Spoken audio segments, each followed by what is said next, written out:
जादुई तोता। एक छोटे से गांव में एक गरीब परिवार रहता था। उस परिवार में रामू और उसकी बीवी सीता उसके बेटे चिंटू के साथ रहते थे। उसी गांव में एक तोता भी रहता था। उसका नाम था रघु। वो किस्मत का धनी था। जहां भी जाता वहां किसी भी चीज की कमी नहीं पड़ती थी।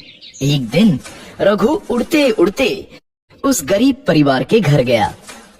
रघु सोचता है, अरे वाह, लगता है यहाँ आज बहुत अच्छा खाना मिलेगा।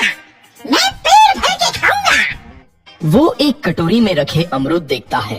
अरे वाह, अमरूद, मुझे तो ये बहुत पसंद है। मैं तो इसे पेट भर के खाऊंगा।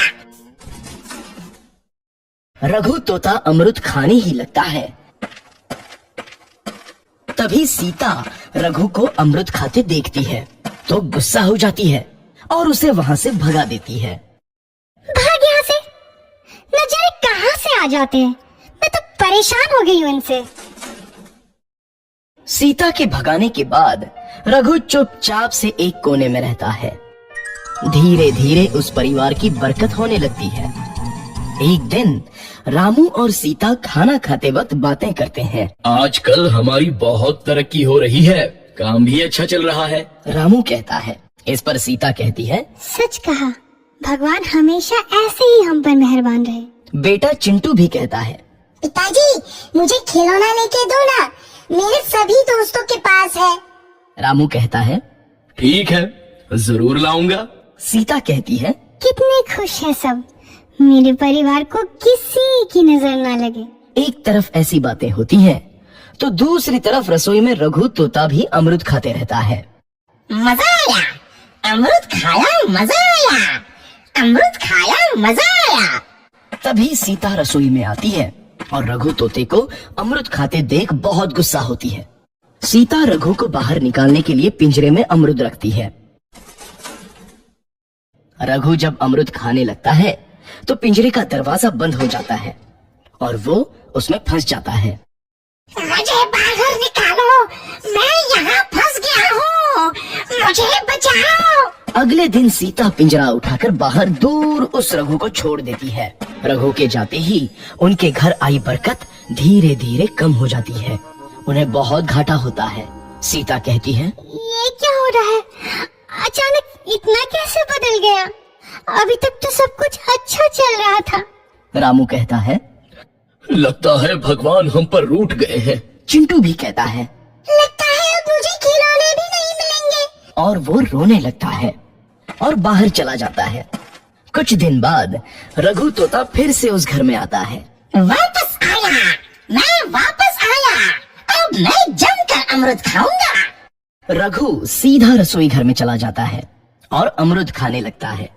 कुछ देर बाद सीता रसोई में आती है और रघु को देख कहती है, एक तो घर में पहले से इतनी दिक्कत चल रही है और ऊपर से ये तोता मुझे और परेशान कर रहा है।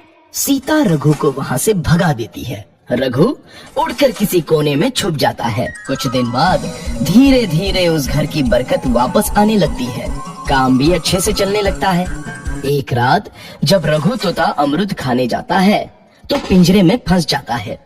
ये लोग आखिर चाहते क्या है? एक तोते को शांति से अमरूद खाने क्यों नहीं देते? मैं कौन सा चोरी कर रहा हूँ? बस अमरूद ही तो खा रहा हूँ। तभी रामू वहाँ आता है और पिंजरे में रघु तोते को देख उसे बाहर छोड़ देता है। ये तोता भी कितना जिद्दी है, बार बार वापस आ जाता है। जैसे ही रामू रघु को छोड़ देता है, अगले दिन से फिर से उनके घर की बरकत जाने लगती है। काम में घाटा होता है। किसी को समझ नहीं आ रहा था कि ऐसा क्यों हो रहा है। रघु तोता घर आता है तो अचानक बरकत आती है और जब रघु तोता को बाहर निकालते हैं तो बरकत चली जाती है। एक दिन सीता रघु तोते के घर आने और बाहर जाने की स्थिति पर नजर रखती है। ये तोता जब भी घर आता है तो घर में बरकत आती है और जैसे ही ये घर से बाहर जाता है तो उसी के साथ बरकत भी चली जाती है। कहीं ये जादुई तोता तो नहीं है? अगली बार जब ये तोता घर आएगा तो मैं इसे कहीं नहीं जाने दूंगी। सीता रघु का बहुत इंतजार करती है, लेकिन रघु तोता दोबारा उस घर में कभी नहीं आता।